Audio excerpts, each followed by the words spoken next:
Thank you for the opportunity to appear before you. I hope to be able to help in any way that I possibly can with the important work that you're doing. As you noted in your introduction, I had served in the Nixon, Carter, Ford, and Reagan administrations, so brought some experience to the position of commissioner when I entered on duty.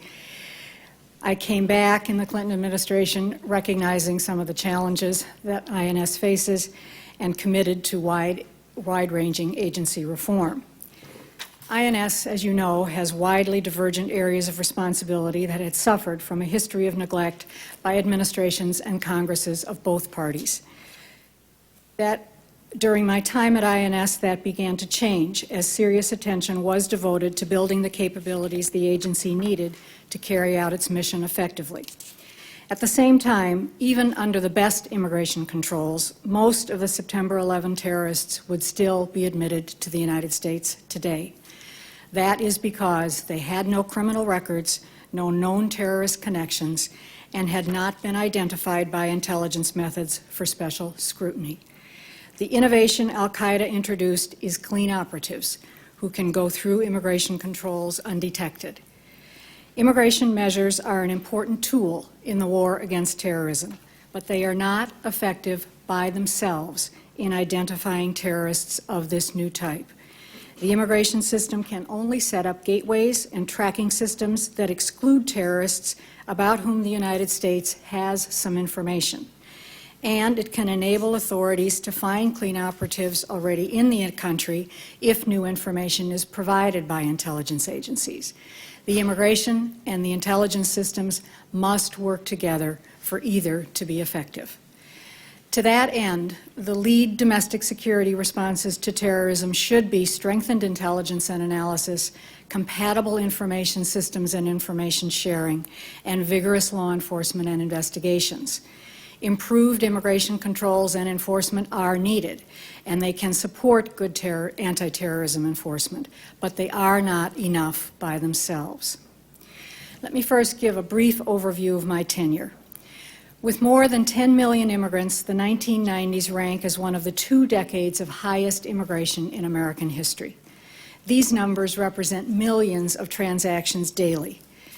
And those transactions were made by an agency that suffered from chronic overwork, underfunding, and outdated practices. Early in 1993, 3 high-profile immigration crises occurred in close succession. They were the first bombing of the World Trade Center, the multiple drownings when a Chinese smuggling ship washed ashore off Long Island, and shootings outside the CIA headquarters that killed government workers.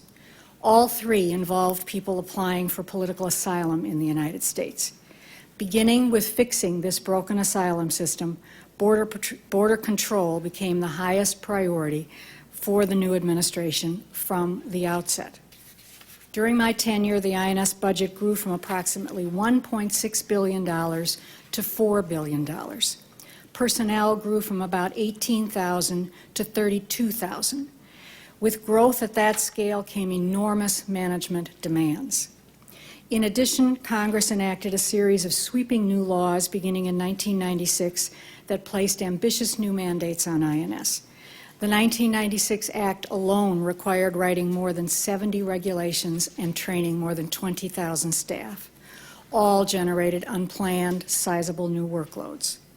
Other major efforts that we faced included successive humanitarian emergencies, such as Haitian and Cuban boat lifts, a tripling of detention capacity, dramatic increases in the removal of criminal aliens, and a citizenship backlog reduction program that foundered, requiring top-to-bottom reforms that demanded attention for several years.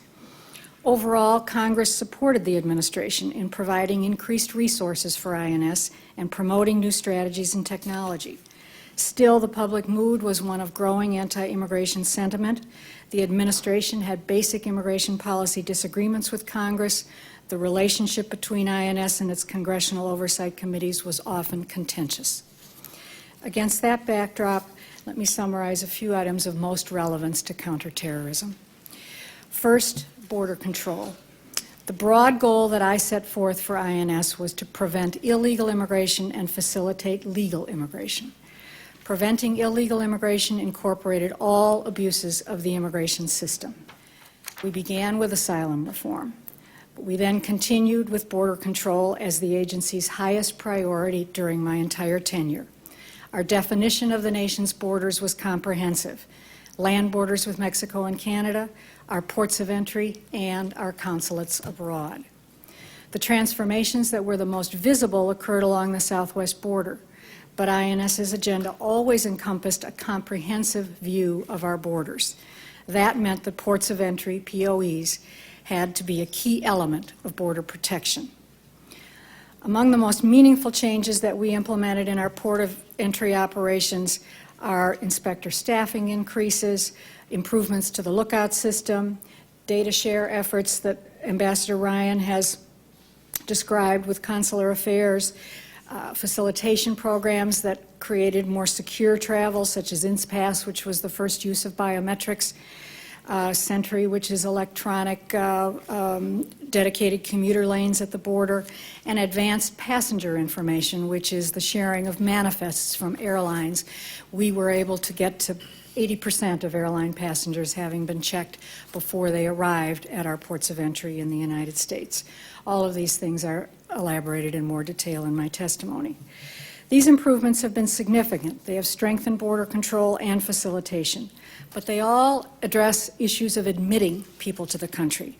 There have never been systematic departure controls from the United States. Without them, INS's knowledge of who and how many people have left as required and who did not has been incomplete. To meet this need, Congress called for an entry-exit system in its 1996 legislation. INS designed, tested, and implemented the front end of such a system at certain airports, but the major stumbling block for entry-exit has been the land borders, a problem that remains unresolved today. Next to border control, technology was my highest priority. In 1993, less than 20% of INS employees had access to any automation. When I left, more than 95% had a terminal at their workstation and relied on automated information to carry out their tasks. The technology projects beyond those that I have described that have a bearing on counterterrorism include the following. IDENT. This is the system that was created in 1994 for the southwest border. It is the automated biometric system that contains a photo and 2 index finger fingerprints. The technology now meets many immigration needs where identity must be verified for both enforcement and benefit-granting purposes. New green cards and laser visas. In 1998, INS began replacing with a new green card a technology that incorporated state-of-the-art security features, including biometrics. The technology was also used to produce laser visas, which Consular Affairs issued to Mexican nationals.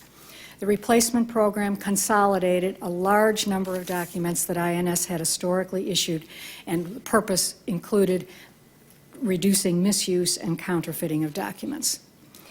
Foreign student tracking. In response to FBI concerns, INS proposed a new student system in 1995. Congress mandated it in 1996.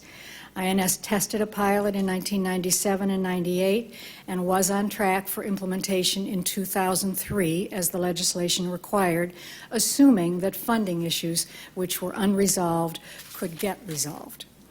These programs and other technology infusions represented major improvements that INS badly needed to be effective. But by the late 1990s, appropriations did not keep pace. Numerous candidates for new systems development that could yield significant continuing improvements had to be kept on hold. Nevertheless, it's not databases that catch terrorists. Had student tracking, for instance, been in place before 9/11, it's still highly unlikely that the terrorist with a student visa who did not appear for classes would have been arrested by INS. That's because it would take far greater numbers of officers than INS has ever had to actually locate and take custody of those who have overstayed or who have violated the terms of their visas. Instead, what good information systems can do is cultivate a culture of compliance with our immigration requirements, and they can provide very useful information that law enforcement needs when following investigative leads, including leads in counterterrorism investigations. I see the yellow light is on, so let me say that there are other actions that are, of course, outlined in my testimony.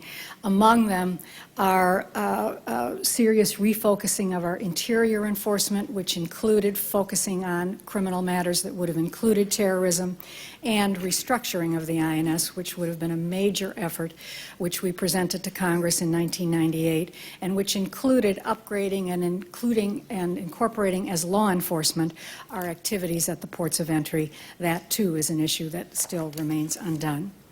Let me conclude by saying that by 2000, INS had become a larger, better, more professional agency, especially in the areas of its most critical responsibilities. Many of the changes were transformational. All constituted critical building blocks for properly managing the immigration system in the years ahead. But it is my strong conviction that on the issues of counterterrorism, the agency's focus and record were where they should have been. We understood that our role was to have the systems and structures in place to prevent wrongdoers from getting into the country. We did that by pressing hard for strong, comprehensive border controls, modern information systems, and interagency and international coordination. The measures we took and the systems we put into place would have identified the 9/11 terrorists had INS known who to be looking for. Moreover, the major technology and systemic improvements in immigration control that have been made since 9/11 have been to fund and give higher priority to the initiatives and the technology that we developed. Thank you very much.